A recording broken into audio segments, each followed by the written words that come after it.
আমাদের বাড়ির মেয়ে তিলোত্তমা 1 বছর অতিক্রান্ত হলো, এখনও সম্পূর্ণরূপে বিচার পায়নি। আমি অন ক্যামেরা বলছি, বিভিন্ন স্তরের মিডিয়ারা আছেন, এখানে পুলিশের লোক আছেন, এখানকার বক্তব্য ঘুরতে ঘুরতে কালীঘাটে পৌঁছাবে সেটা আমি ভালো করে জানি। তারপরেও বলছি, বিজেপি আর তৃণমূল মিলে তিলোত্তমার পরিবারকে এখনো বিচার দেয়নি। ওরা মিলে তিলোত্তমার পরিবারকে ওরা যদি চাইতো তাহলে বিচার পেত। আমাদের তিলোত্তমাকে খুন করে ওই রাত্রে ওই ষড়যন্ত্রের সাথে যুক্ত আছে। যদি ভাঙড়ের মানুষ দেখতে পেত তাহলে তার নাম ঠিকানা, বাবার নাম, ঠিকুজি গোষ্ঠী নিয়ে সিবিআইয়ের হাতে তুলে দিত, আর সিবিআই তাদেরকে ধরে জিজ্ঞাসাবাদ করে দুধকে দুধ পানিকে পানি করেছে। ভাই আমি একটু পয়েন্টে পয়েন্টে কথা বলি, এইদের আবার জয়েন্টে জয়েন্টে ব্যথা করে। আমি কি করতে পারি ভাই? আমি যদি ভুল বলি বলবেন, এই বলা ছেড়ে দেবো, কারণ আমি মিথ্যা প্রতিশ্রুতি দিয়ে রাজনীতির ময়দানে আসিনি। ক্ষমতার মসনদে যেতে হবে, লিন লাইট নিয়ে ঘুরতে হবে, মন্ত্রী হতে হবে, ও স্বপ্ন আমার নাই।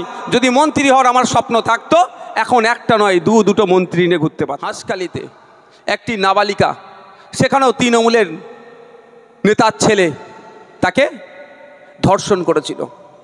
পরে ওকে বলা আছে কি নাকি প্রেগনেন্ট ছিল, লাভ অ্যাফেয়ার ছিল বলে কাটিয়ে দেওয়ার চেষ্টা করেছিল। আমি আজকের ডেটেও বলছি, আমার এখনও সন্দেহ হয় হয়তো ওই বাচ্চা মেয়েটি জীবিত ছিল, রাতের অন্ধকারে ওকে জোর করে দাহ করেছিল। ভুলে যাচ্ছেন নাকি?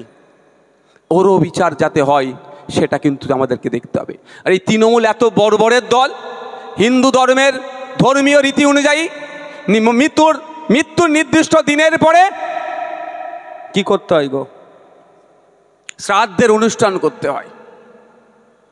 আমি যেই দিনকে পৌঁছেছি ঘটনাক্রমে ওই দিনকেই শ্রাদ্ধের অনুষ্ঠানের ডেট ছিল, কিন্তু গিয়ে দেখি খবর পাচ্ছি যে লোকালে যত পুরোহিত মানুষ আছে, এই বর্বরের দলেরা, তৃণমূল কংগ্রেসের নেতারা, একে তো মেয়েটাকে মারলি, রাতের অন্ধকারে দাহ করলি, ধর্মীয় রীতি না মেনেই আমি মনে করি দাহ করেছে, আর জীবিত হয়তো ছিল, দাহ করলি তোরা। তারপরে ধর্মীয় বিশ্বাস, শ্রাদ্ধ করলে সে তার স্বর্গে যাবে, বা ধর্মীয় বিশ্বাস যেটা, তার প্রত্যেকটা ধর্মীয় বিশ্বাসকে আমি রেসপেক্ট করি। আমার আলাদা ধর্মীয় বিশ্বাস আছে, অনেকের অন্য অন্য আছে। তারপরেও আমি যেটা বলছি, তো কি হলো, খবর পেলাম যে ও করতে দিচ্ছে না। লোকাল যত পুরোহিত আছে এমন ভয় দেখিয়েছে, কে বেচারি আসতে চাইছে না। তখন বর্ধমান থেকে সম্ভবত এবিটি এর টিচার্সদের একটা টিম এসেছিলেন। আমিও তাদেরকে বললাম, সাহেব তাদের মধ্যে কয়েকজন লোকাল ছিল, যে দূর থেকেও যদি হয় তাদেরকে নিয়ে আসুন, আমি এখানে থাকব। যদি আমার তাড়াহুড়ো ছিল, যতক্ষণ না পর্যন্ত শ্রাদ্ধের অনুষ্ঠান হচ্ছে আমি এখানে থাকব, আমিও দেখব কোন বেটা এসে তিলোত্তমা এই আপনার নদীয়ার ওই হাঁসখালির পরিবারকে ডিস্টার্ব করে। আমার কি জাত চলে গেল নাকি? নিয়ে আমরা অধিকার সমাবেশ করছি। দাবির গুরুত্ব, গ্রহণযোগ্যতা, বাস্তবতা কি আছে নতুন করে বলতে লাগবে না, কিন্তু আমি গুটি কয়েক কথা বলবো। আমার আগের বক্তা, আমাদের সকলের ভালোবাসার, আমাদের সকলের অত্যন্ত প্রিয় তাপসবাবু আপনাদের অনেক কথা বলেছে। আমি আমার মূল বক্তব্য আসার আগে আমাদের পার্টি কেন তৈরি করেছি সেই বিষয়টা আপনাদের সামনে একটু উত্থাপন করতে চাই। আপনারা শুনবেন ভাই? আমাদের পার্টি তৈরি এই জন্যই করেছি, বঞ্চিত নিপীড়িত মানুষের কণ্ঠ হওয়ার জন্য, যেই কণ্ঠকে পেছন দিক থেকে কেউ টিউনিং না করতে পারে। অশোকনগরের বুকে দাঁড়িয়ে আমি দায়িত্ব নিয়ে বলছি, পশ্চিমবাংলার বিধানসভায় 18টি এসটি কমিউনিটির বিধায়ক আছে, শিডিউল ট্রাইব কমিউনিটির বিধায়ক আছে, কিন্তু সেই বিধায়কদের যেহেতু পেছনে টিউনিং করা আছে, কতটা বলতে পারবে, কি বলতে পারবে, কাদের জন্য বলতে পারবে, কি বলতে পারবে না, সবটাই নির্দিষ্টভাবে তাদের করে দেওয়া আছে। ফলে তারা বিধানসভার মধ্যে দাঁড়িয়ে জোর গলায় বলতে পারে না আদিবাসীদের সাংবিধানিক অধিকার 5th শিডিউল সম্পূর্ণরূপে বাস্তবায়ন করতে পারবে। কিন্তু ইন্ডিয়ান সেকুলার ফ্রন্ট যে প্ল্যাটফর্মটা দিয়েছে, এই প্ল্যাটফর্মে দাঁড়িয়ে একজন দলিত, একজন নমশূদ্র, একজন হিন্দু, একজন মুসলমান, একজন দলিত, একজন পিছড়ে বর্গের মতুয়া সমাজের মানুষ তাদের সাংবিধানিক অধিকার যা আছে সেইগুলো নিয়ে তার কণ্ঠে বলিষ্ঠভাবে সংবিধানের গণ্ডিতে থেকে বলার পূর্ণ স্বাধীনতা দিয়েছে। আপনারা অবাক হবেন, আপনি কদিন আগে আপনারা দেখেছেন একটা চাকরির লিস্ট দেখছিলাম, সেই লিস্টে হোসেন এসটি কোটায় চাকরি করছে, ব্যানার্জি এসটি কোটায় চাকরি করছে, দাস এসটি কোটায় চাকরি করছে। এটা অন্যায় হচ্ছে, এসটি ভাইদের সাথে বৈষম্যমূলক আচরণ হচ্ছে, তাদের কোটাতে নন এসটিরা চাকরি করছে। আমাদের রাজ্যে অনেক এমপি আছে, অনেক এমএলএ আছেন, অনেক বড় বড় রাজনৈতিক নেতা আছে, দুর্ভাগ্য যারা আদিবাসী সমাজের হওয়ার পরেও এই এতটুকু প্রতিবাদ করার তাদের সৎ সাহস দেখতে পেলাম না। কিন্তু আমাদের ইন্ডিয়ান সেকুলার ফ্রন্ট যে প্ল্যাটফর্মটা দিয়েছে, এই প্ল্যাটফর্মে দাঁড়িয়ে ওই আদিবাসীদের ভাইয়ের পক্ষ নিয়ে যারা অবৈধ ফেক এসটি সার্টিফিকেট বানিয়ে চাকরি করছে তাদের বিরুদ্ধে বলছি, এবং তার প্রমাণ জ্বলন্ত উদাহরণ এ দেখুন। ফেক এসটি এসসি সার্টিফিকেট বাতিলের জন্য আমরা আজকের এই অধিকার সমাবেশ সারা রাজ্যে করে যাচ্ছি। এই জন্য আইএসএফ তৈরি হচ্ছে। পশ্চিমবাংলা বিধানসভাতে শ্রমজীবী মানুষের কথা বলার জন্য, কৃষকদের কথা বলার জন্য, ডেলিভারদের কথা বলার জন্য অনেক রাজনৈতিক দল আছে, আমি কারো ব্যক্তিগতভাবে বিরোধিতা করব না, কিন্তু দিনের শেষে কোনো একটা জায়গায় যেন মনে হচ্ছে সব রসুনের গোড়া একটা জায়গায় এসে দাঁড়িয়েছে, শ্রমিকের শ্রম চুরি করবে। আমি সংযুক্ত মোর্চার বিধায়ক হিসাবে, যেহেতু বাম ফ্রন্ট, ইন্ডিয়ান সেকুলার ফ্রন্ট, জাতীয় কংগ্রেসের মিশ্রণে আমাদের সংযুক্ত মোর্চা তৈরি হয়েছিল, আমি বিধানসভার মধ্যে নির্দ্বিধায় পরিযায়ী শ্রমিক থেকে শুরু করে, চা শ্রমিক থেকে শুরু করে, চা বাগানের শ্রমিক থেকে শুরু করে, বিড়ি শ্রমিক থেকে শুরু করে বিভিন্ন সমাজে যে শ্রমিকরা আছেন তাদের কথা বলে যাচ্ছি। আমার টিউনিং করছে না ইন্ডিয়ান সেকুলার ফ্রন্ট। এটা হচ্ছে ডিফারেন্স। আপনাদের একটু বুঝতে হবে কেন আজকে আমাদের উপর এত আক্রমণ নেমে আসছে। যেখানে আমার হিন্দু সমাজের ভাইয়েরা একটু বেশি বসবাস করে, সেখানে যে বলা হচ্ছে নওশাদ সিদ্দিকীর মাথায় টুপি, মুখে দাড়ি, ওর পার্টিতে তুমি কেন যুক্ত হবে? তবে একটা কথা বলে দিই, এটা আমার পার্টি নয়, ইন্ডিয়ান সেকুলার ফ্রন্টের এই পার্টিতে আমার যতটা ক্ষমতা আছে, তাপস ব্যানার্জির অতটা ক্ষমতা আছে, লক্ষ্মীকান্ত হাসদার অতটাই ক্ষমতা আছে, এবং বিশ্বজিৎ মাইতির অতটাই ক্ষমতা আছে। অর্থাৎ আমাদের পার্টি, এটা আমার পার্টি নয়। কিন্তু আমার যেখানে মুসলিম সম্প্রদায়ের ভাইরা আছে তাদেরকে গিয়ে বোঝানো হচ্ছে।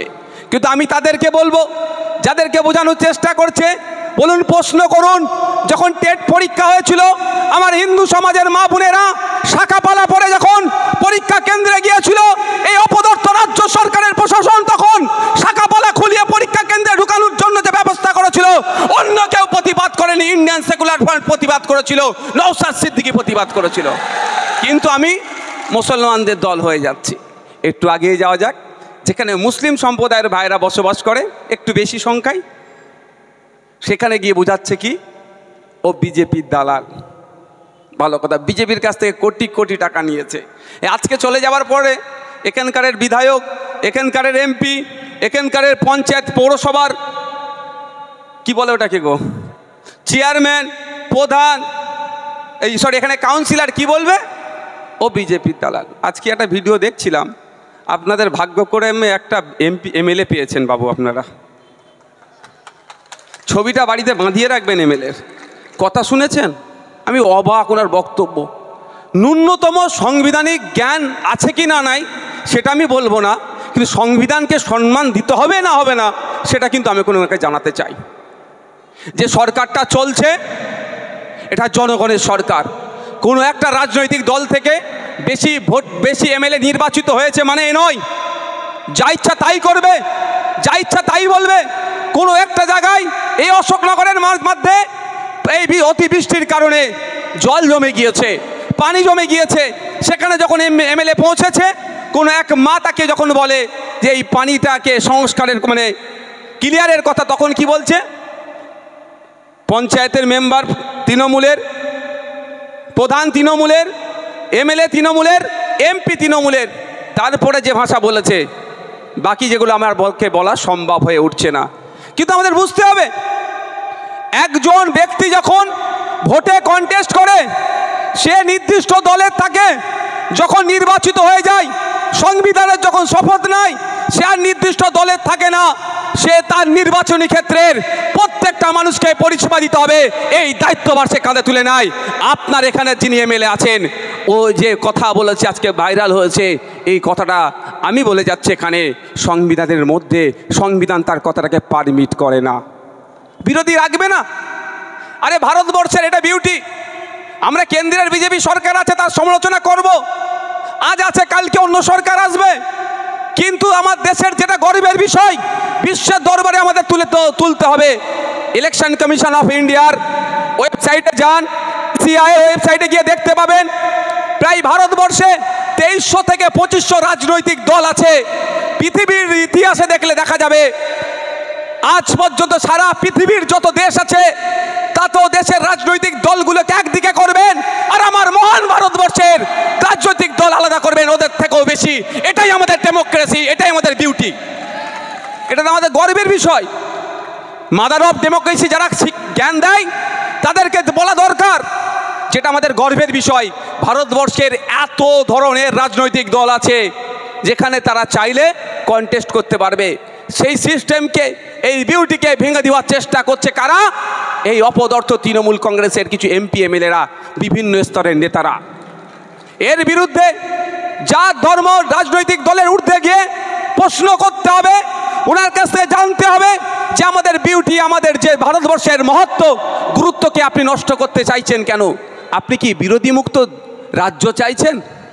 কেন্দ্র সরকার বিরোধী মুক্ত দেশ চাইছে, আর আমাদের রাজ্য সরকার বর্তমান যে আছে বিরোধী মুক্ত রাজ্য চাইছে। কিন্তু আমরা ভুলে গেলে চলবে না, যেখানে ডেমোক্রেসিতে বিরোধী অপোজিশন যতই শক্তিশালী থাকবে, ডেমোক্রেসি ততটাই সুরক্ষিত থাকবে, এটা ভুললে চলবে না। তাই এই দুটোই সরকার বিরোধী মুক্ত করতে চাইছে, এদের বিরুদ্ধে আমাদেরকে গণতান্ত্রিক প্রক্রিয়ায় লড়াই জারি রাখতে হবে। আর না হলে কি হবে বলুন তো? অন্যায় করবে একের পর এক। আমাদের বাড়ির মেয়ে তিলোত্তমা 1 বছর অতিক্রান্ত হলো, এখনও সম্পূর্ণরূপে বিচার পায়নি। আমি অন ক্যামেরা বলছি, বিভিন্ন স্তরের মিডিয়ারা আছেন, এখানে পুলিশের লোক আছেন, এখানকার বক্তব্য ঘুরতে ঘুরতে কালীঘাটে পৌঁছাবে সেটা আমি ভালো করে জানি। তারপরেও বলছি, বিজেপি আর তৃণমূল মিলে তিলোত্তমার পরিবারকে এখনো বিচার দেয়নি। ওরা মিলে তিলোত্তমার পরিবারকে ওরা যদি চাইতো তাহলে বিচার পেত।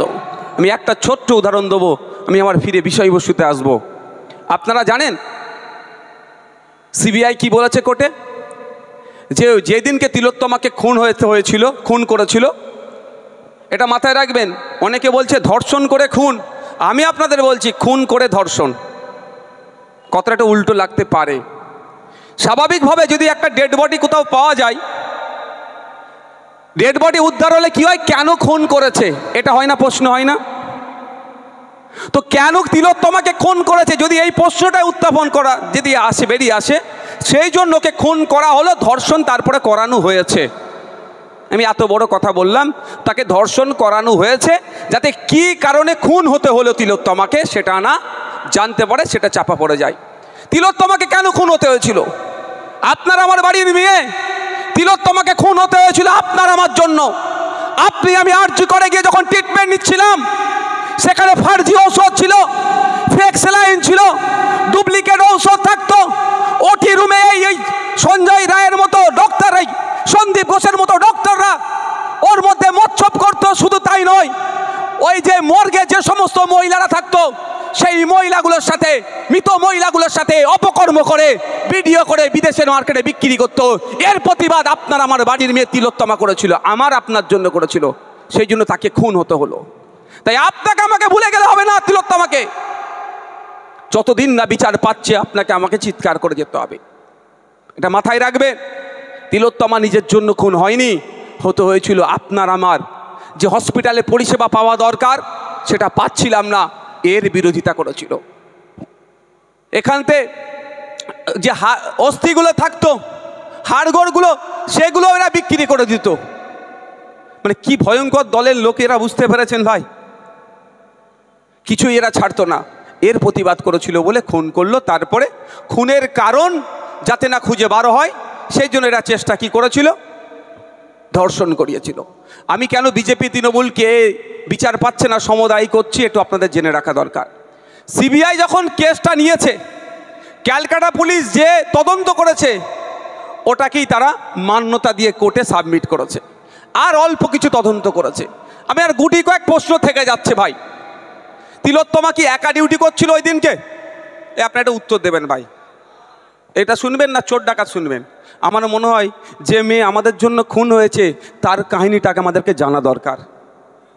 আমাদের জন্য খুন হয়েছে এটা মাথায় রাখবেন, নিজের জন্য খুন হয়নি, তার পরিবারের জন্য খুন হয়নি। আপনার আমার মেয়ের বাড়ির মেয়েরা ট্রিটমেন্ট করতে যেত যখন ওটি রুমে ওই সন্দীপ ঘোষেরা মচ্ছব করতো, তার বিরোধিতা করতে যে খুন হয়েছে না, মাথায় রাখবেন আপনারা।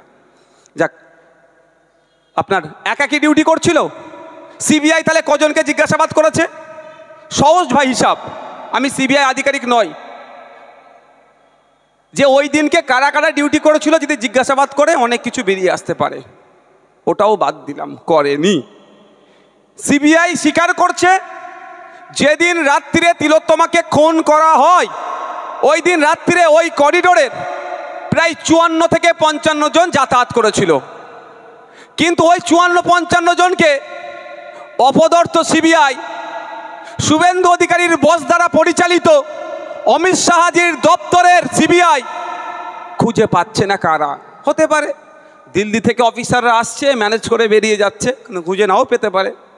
কিন্তু খোঁজার তো অনেক অনেক পন্থা আছে ভাই। ওই সিসিটিভি ভিডিও ফুটেজ পাবলিক করে দেওয়া দরকার ছিল। পাবলিক করে দিলেই আপনার এই অশোকনগরের আপনার ওয়ার্ডের কোনো যদি কুলঙ্গার ওই 54-55 জনের মধ্যে থাকতো, তাহলে আপনারা আপনার মন কাঞ্ছে তিলোত্তমার বিচার চাইছেন, তাহলে ওর নামটা সিবিআই আধিকারিকদের কাছে পৌঁছে দিতাম না ভাই আমরা?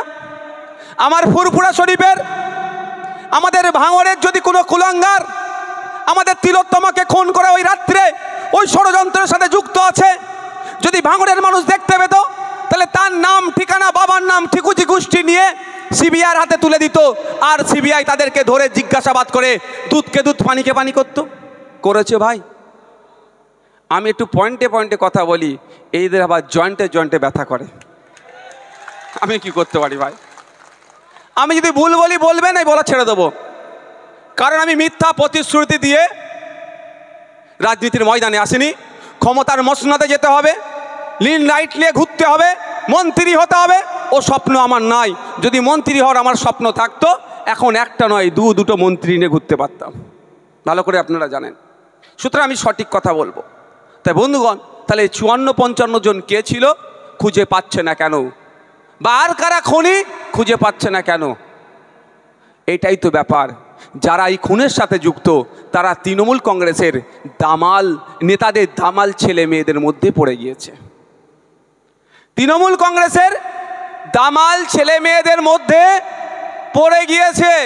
সেই জন্যই জানেন তো আপনারা, দিদি সমস্যায় পড়লেই দাদার দ্বারস্থ হয়, জানেন তো নাকি ভাই? হ্যাঁ, দাদা দিদির লোকেরা থাকলে একটু রাগ হতে পারে, কিছু করার নেই। আমি যদি ভুল কিছু বলে থাকি দিদিকে বলবেন এমনি আমার নামে 18খানা মামলা দিয়েছে, আরও 4টে মামলা দিতে, দাদাকে বলবেন 4খানা মামলা দিতে। দিদির দলের তৃণমূল কংগ্রেসের দলের নেতাদের দামাল ছেলেমেয়েরা ধরা পড়বে, সেই জন্যই দাদার দ্বারস্থ হয়েছে। দাদা ঠিক স্তরে স্তর দিয়ে সিবিআইকে চুপ করিয়ে দিয়েছে। তাই বন্ধুগণ, আমাদের লড়ে যেতে হবে, আমাদের চুপ থাকলে হবে না।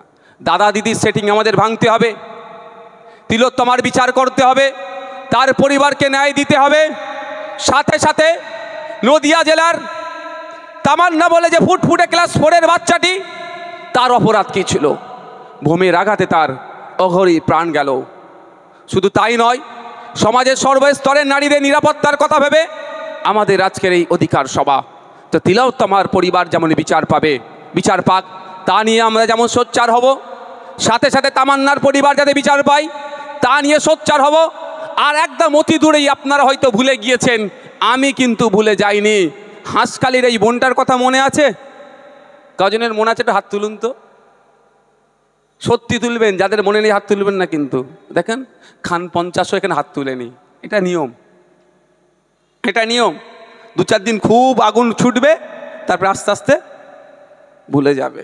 হাঁসখালিতে একটি নাবালিকা, সেখানেও তৃণমূলের নেতার ছেলে তাকে ধর্ষণ করেছিল। পরে ওকে বলা আছে কি নাকি প্রেগনেন্ট ছিল, লাভ অ্যাফেয়ার ছিল বলে কাটিয়ে দেওয়ার চেষ্টা করেছিল। আমি আজকের ডেটেও বলছি, আমার এখনও সন্দেহ হয় হয়তো ওই বাচ্চা মেয়েটি জীবিত ছিল, রাতের অন্ধকারে ওকে জোর করে দাহ করেছিল। ভুলে যাচ্ছেন নাকি? ওরও বিচার যাতে হয় সেটা কিন্তু আমাদেরকে দেখতে হবে। আর এই তৃণমূল এত বর্বরের দল, হিন্দু ধর্মের ধর্মীয় রীতি অনুযায়ী মৃত্যুর নির্দিষ্ট দিনের পরে কি করতে হয় গো? শ্রাদ্ধের অনুষ্ঠান করতে হয়। আমি যেই দিনকে পৌঁছেছি ঘটনাক্রমে ওই দিনকেই শ্রাদ্ধের অনুষ্ঠানের ডেট ছিল, কিন্তু গিয়ে দেখি খবর পাচ্ছি যে লোকালে যত পুরোহিত মানুষ আছে এই বর্বরের দলেরা, তৃণমূল কংগ্রেসের নেতারা, একে তো মেয়েটাকে মারলি, রাতের অন্ধকারে দাহ করলি, ধর্মীয় রীতি না মেনেই আমি মনে করি দাহ করেছে, আর জীবিত হয়তো ছিল, দাহ করলি তোরা। তারপরে ধর্মীয় বিশ্বাস, শ্রাদ্ধ করলে সে তার স্বর্গে যাবে, বা ধর্মীয় বিশ্বাস যেটা, তার প্রত্যেকটা ধর্মীয় বিশ্বাসকে আমি রেসপেক্ট করি। আমার আলাদা ধর্মীয় বিশ্বাস আছে, অনেকের অন্য অন্য আছে। তারপরেও আমি যেটা বলছি, তো কি হলো, খবর পেলাম যে ও করতে দিচ্ছে না। লোকাল যত পুরোহিত আছে এমন ভয় দেখিয়েছে, কে বেচারি আসতে চাইছে না। তখন বর্ধমান থেকে সম্ভবত এবিটি এর টিচার্সদের একটা টিম এসেছিলেন। আমিও তাদেরকে বললাম, সাহেব তাদের মধ্যে কয়েকজন লোকাল ছিল যে দূর থেকেও যদি হয় তাদেরকে নিয়ে আসুন, আমি এখানে থাকবো। যদি আমার তাড়াহুড়ো ছিল, যতক্ষণ না পর্যন্ত শ্রাদ্ধের অনুষ্ঠান হচ্ছে আমি এখানে থাকবো, আমিও দেখব কোন বেটা এসে তিলোত্তমা এই আপনার নদীয়ার ওই হাঁসখালির পরিবারকে ডিস্টার্ব করে। আমার কি জাত চলে গেল নাকি? জাত চলে গেল নাকি? কিন্তু আমার বলার কারণটা হচ্ছে এটা, ওদেরকে ভুলতে হবে না, ওর বিচারটাও পেতে হবে। তাই ইন্ডিয়ান সেকুলার ফ্রন্ট মনে করছেন শুধু তিলোত্তমা তামান্না নয়, সমাজের প্রতিটা স্তরের মহিলাদের সার্বিক নিরাপত্তার ব্যবস্থা রাজ্য সরকারকে নিতে হবে। আপনি যখন আমি বিধানসভার মধ্যে বারবার দেখেছি, যখনই কোনো বিষয়ে প্রশ্ন করি, প্রশ্নটা যখন একটু তিতে হয়ে যায়, তখনই আমাদের উত্তর দেয় কি জানেন? মহিলা মুখ্যমন্ত্রী, মহিলা স্বাস্থ্যমন্ত্রী বলে ওই মহিলা কার্ড খেলার চেষ্টা করে। তাহলে আমি এই জায়গায় দাঁড়িয়ে বলি, যদি মহিলা মুখ্যমন্ত্রী, মহিলা স্বাস্থ্যমন্ত্রী, মহিলা অর্থমন্ত্রী বলে আপনি উত্তর দেওয়া থেকে এড়িয়ে যান, তাহলে মহিলা তিলোত্তমা এখন এখানে বিচার পেল না, তামান্না এখন এখানে বিচার পেল না, হাঁসখালির ওই মহিলাটা এখন এখানে বিচার পেল না, বা তাপসী মালিক এখন এখানে বিচার পেল না। এর উত্তরও কিন্তু দিতে হবে ওই মহিলা মুখ্যমন্ত্রীকে, মহিলা স্বাস্থ্যমন্ত্রীকে। বন্ধুগণ, এটা বলি আমার উপরে রাগ হয়। তো বন্ধুগণ,